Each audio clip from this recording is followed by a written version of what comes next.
Hey everybody, Jay Super Awesome here. I would like to welcome you all back to my channel. In this video, I will be giving my review for Superstition. You should have believed. Okay, so getting into the plot for this one. The victims who died were the lucky ones. Something horrible is happening at an old house on Mill Road.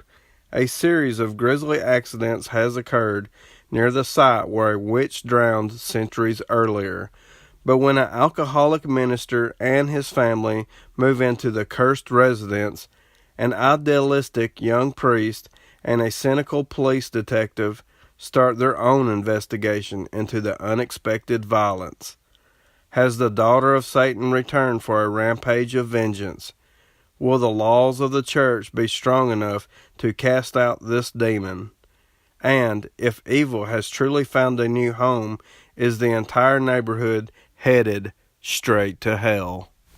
Okay, so getting into my thoughts for this one. So this is the Scream Factory release for Superstition. It has a April 16th release date, and I'm pretty shocked that I already have my copy. Now, I pretty much pre-ordered this the moment that I found out that Scream Factory was releasing it, because I have always been a fan of this film. Now, this is a 2K scan of the original film elements. It has 2 interviews, it has the theatrical trailer, and it has a TV spot. And that is it on the special features, so it's pretty light on special features. I thought the transfer was pretty decent. There is some, what I call fuzz on some of the nighttime scenes. But overall, I thought it did look pretty good, and I thought the audio was amazing. Okay, so getting into my thoughts for the actual movie. Superstition is a movie that I have always enjoyed. It's one that I grew up with, and I was really excited to be able to get this release and to revisit it. And I have to say that the movie still holds up for me even after all these years. It has a very cool 80s vibe to it. It has very awesome atmosphere. It has a sort of a slasher movie feel to it. It's sort of like a haunted house movie and a ghost story all wrapped into one. And also, the kills are pretty good. The kills kind of play to the superstition element, as the property is cursed and most of the kills seem like accidents. Of course, this is all happening because of the witch.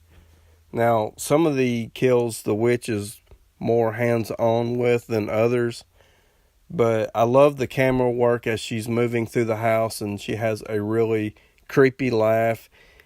It sets up the eerie atmosphere, and the look of the house inside is just creepy and amazing. So the character of the witch is just totally awesome. The character of the witch in this movie was played by the same person that was the Phantom in The Town That Dreaded Sundown, which I still have not seen, but I just thought that was very interesting. I had watched one of the special features interviews. Actually, I watched them both, but one of the interviews had talked about that, so I thought that was very cool.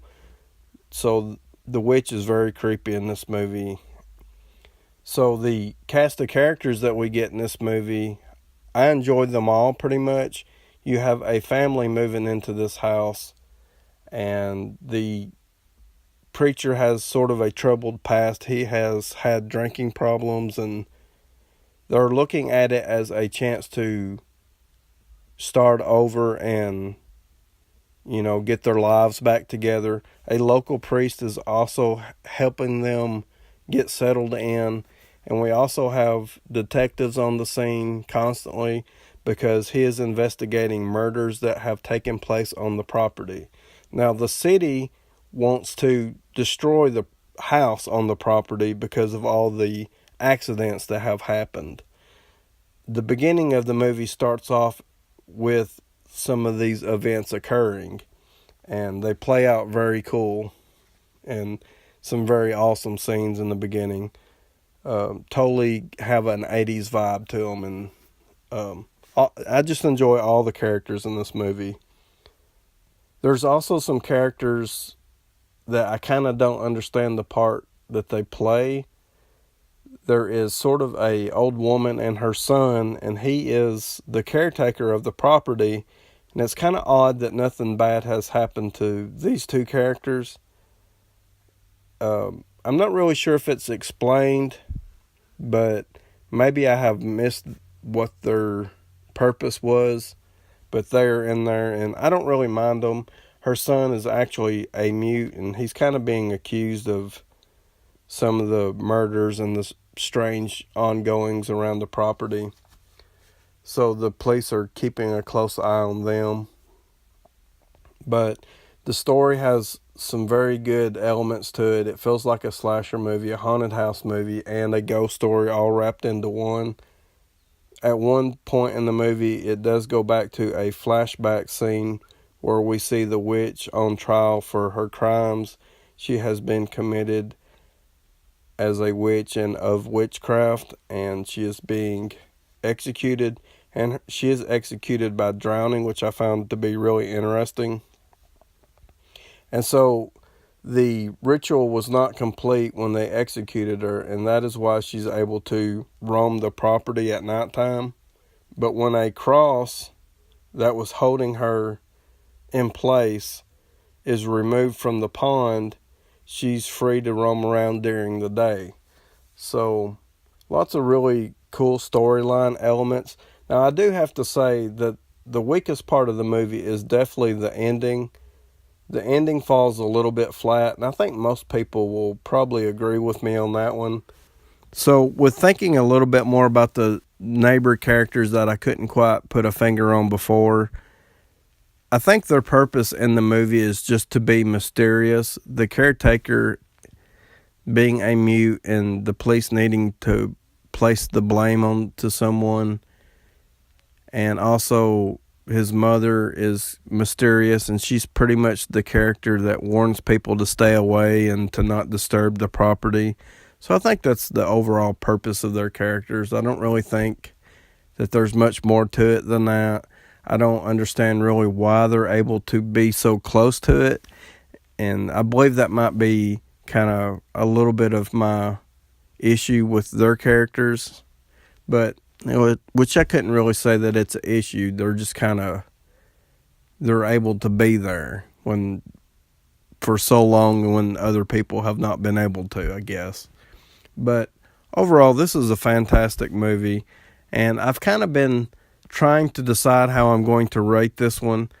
I've kind of juggled a rating around in my head for most of the day. I've been thinking 7.5 or an 8.